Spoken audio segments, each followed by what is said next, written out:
Thank you.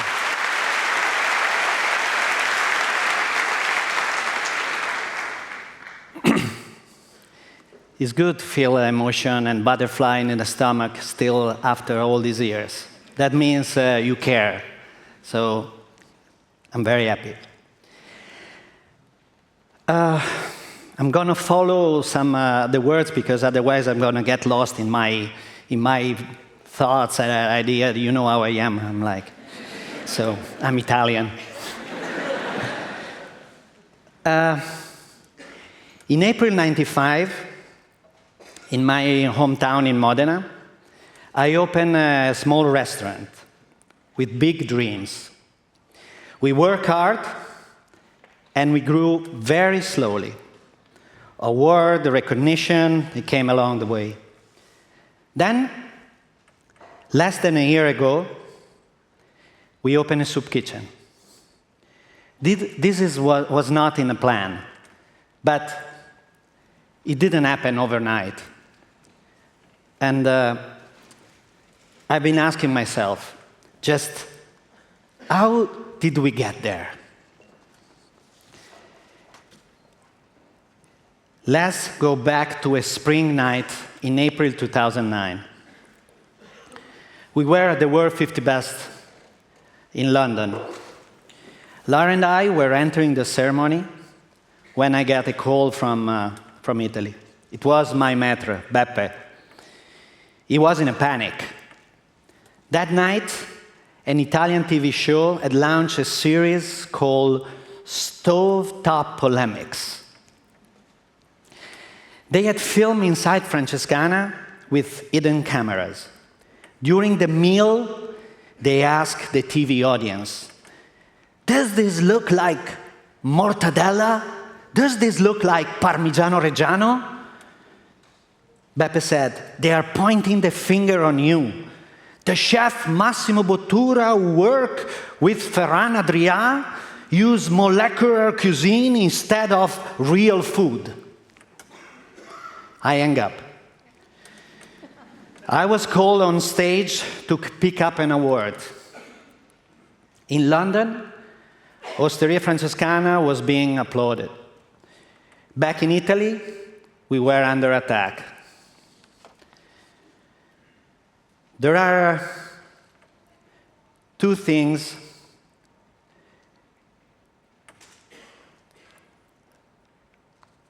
I don't know how to move the slide, but it's okay. I don't know. I can make a pesto, but I don't know. It's okay. It's okay. All right. There are 3 taboos in Italy. Don't mess with the Pope. Don't mess with the national football team. And don't mess with your grandmother's recipes. Tradition versus innovation was the talk of the town. Were we really a threat to the Italian kitchen? Or were we guilty of asking a big and important question? Do traditional recipes respect the ingredients? Stovetop polemics did not go away the next day. It went on for 10 months, from Monday to Friday at 8 p.m. on national television with 9 million viewers. Can you imagine? Our kids were teased at school. Lara couldn't walk the dog in the park anymore. People came to the restaurant to point and stare.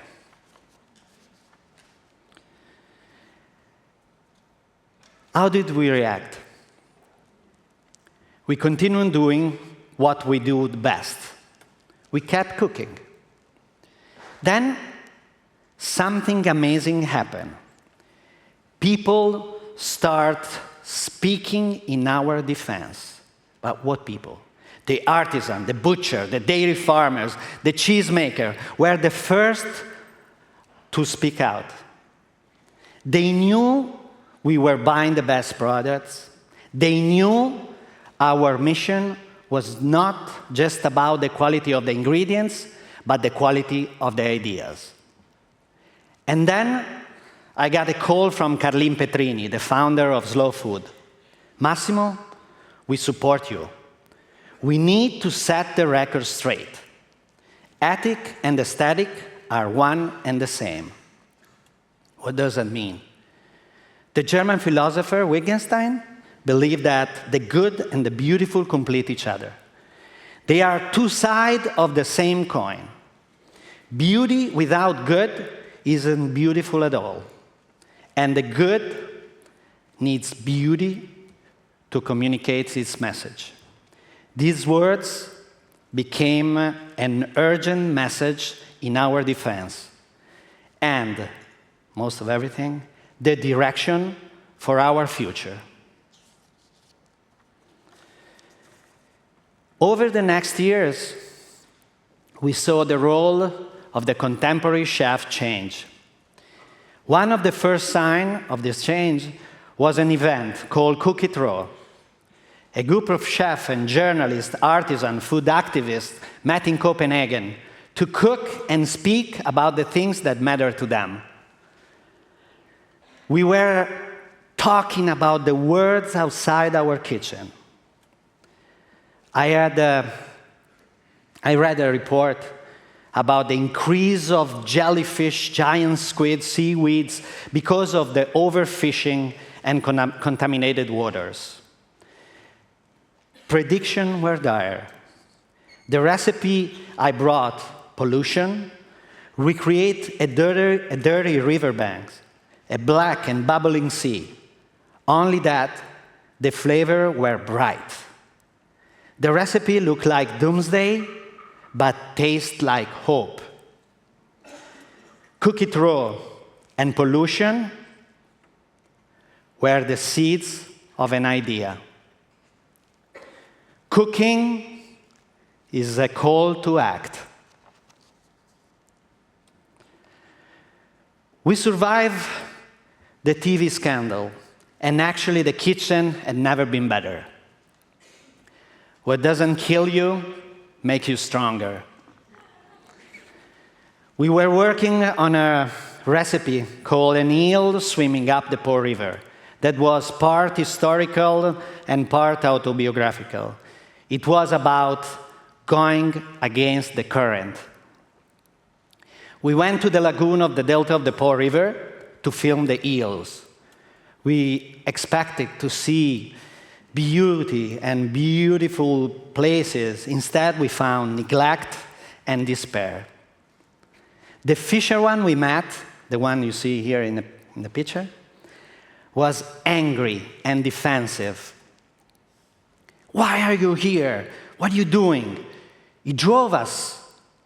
After a little discussion, in his boat, he saw trash. We saw trash dumped everywhere. There, in that place, there weren't enough guards protecting the park. A rusty tour boat sat empty in the water. Where were the school children that once visited the delta of the river? We made a short film called Il Ritorno, Come Back, and brought it to the Minister of Agriculture. We need to do something to save the delta of the Po River. 1 year later, 15 million euro, you understood very well, in Italy, were invested to clean up the park, to bring back tourism, wildlife, and hope. This was, and this is, what I mean when I say cooking is a call to act. Did you get the taste of the Parmigiano in your bag? We put some in there. In May, we are sneaky. In May 2012, 2 large earthquakes hit the area of Emilia-Romagna. Bell towers crumbled and the modern factory collapsed. But did you know that 360,000 wheels of Parmigiano Reggiano was damaged? During the earthquake, hundreds of dairy farms lost years of cheese production in a matter of a second. The consortium of Parmigiano called us and asked for help. What could we do? We made a recipe that used lots and lots and lots of cheese. We made a dashi, we created dashi out of shaved Parmigiano and cooked the rice in this broth. Riso, cacio, e pepe, cheese and pepper. Look like a plain white rice, but it tastes like cheese. We shared the recipe online. The consortium launched a virtual dinner, and that night, thousands of people made riso, cacio, e pepe. And I know in the audience there are a few faces of people who ask for cooking tips that night. At the end of the year, no piece of Parmigiano cheese were unsold. Not one dairy farm closed. Not one farmer lost his job. Was sold out. I learned that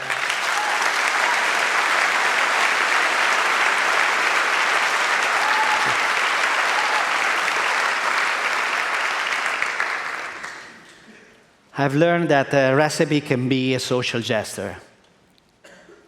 Cooking is a call to act. In September 2013, my 89-year-old mother got sick. She passed away in January 2014. It's never the change you want that changes you. During her last month, I made a promise to her to use my voice to make visible the invisible. How could I be an agent of change? Feed the Planet was the theme of Expo 2015. Countries were calling on their chef. Can you cook here? Can you cook there? No one was asking for our opinion or our ideas. So, we decided to make our own Expo project, to feed the planet in our own way. Expo was an opportunity to fight against waste, to feed the needy, the homeless and the refugees, to create community through cooking, to show that chefs are more than the sum of their recipes. Cooking is a call to act.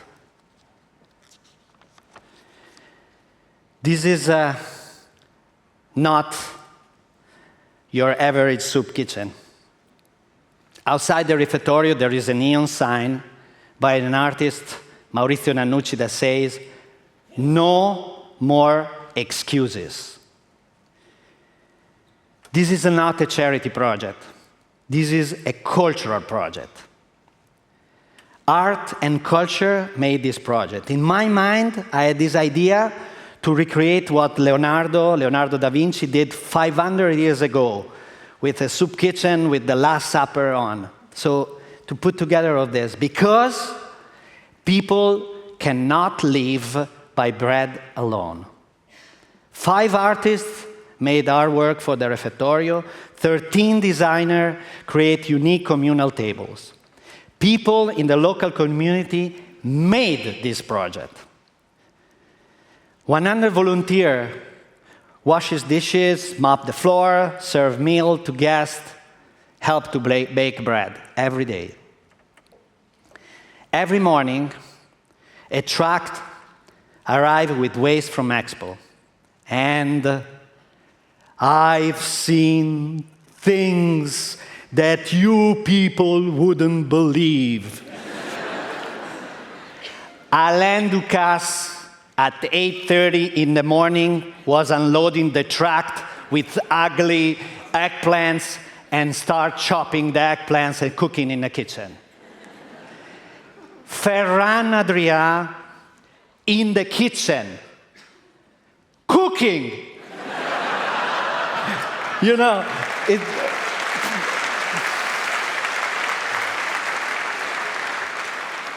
yes, cooking. After 10 years with Albert, and he was leaving with tears in his eyes, and say, thank you for this. But the worst was, no, the best. The best was Juan Maria Arzac flirting with my mom-in-law.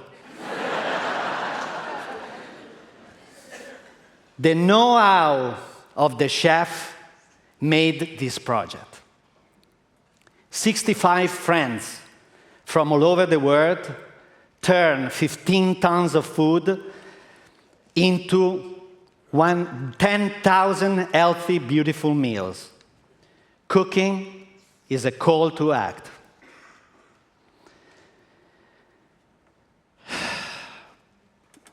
René said to me, you know, Massimo, you are in this for life.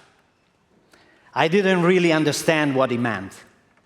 Then, at 7 a.m. in December, I received a WhatsApp from David Hurst, the founder of Gastromotiva, a Brazilian organization that teaches culinary skills as a way out of poverty. They cook at the refectorio and made an unforgettable chutney with what? Black banana peels. David said to me, Rio needs a refectorio. After knocking on a lot of doors, the city of Rio donated this empty lot in the Lapa neighborhood. Could this be the next refectorio? Refectorio Rio is another opportunity to bridge the gap between rich and poor, excess and hunger through food. Wouldn't that be amazing? Rio got me thinking, how can we continue? What we have to do to get on this train that is already left the train station? Food for Soul is the response to all the people who ask us to open a refectory in their city. We are working on one in Modena, Bologna, Turin, even Palermo, with responsible in each location. Food for Soul is a non-profit cultural project. Do we need more soup kitchen? We need more places that unite people at the table. We need more places that revive neighborhoods. We need more places that restore the body and the soul. If we change the way we think about ingredients, nourishment, and community, if we stop throwing away our food, if we revive ethical practices in the kitchen, this can be the start of the new culinary tradition. 65 friends came to Milan and set an example. Imagine what could happen in Rio during the Olympics, and I think around the world. Cooking is a call to act. I'm a chef, and when I think about the future of food, I think about the ingredients. What is the single most important ingredient for the future? Culture. Culture brings knowledge. Knowledge leads to consciousness. From consciousness to the sense of responsibility, it's a very, very small step. Thank you.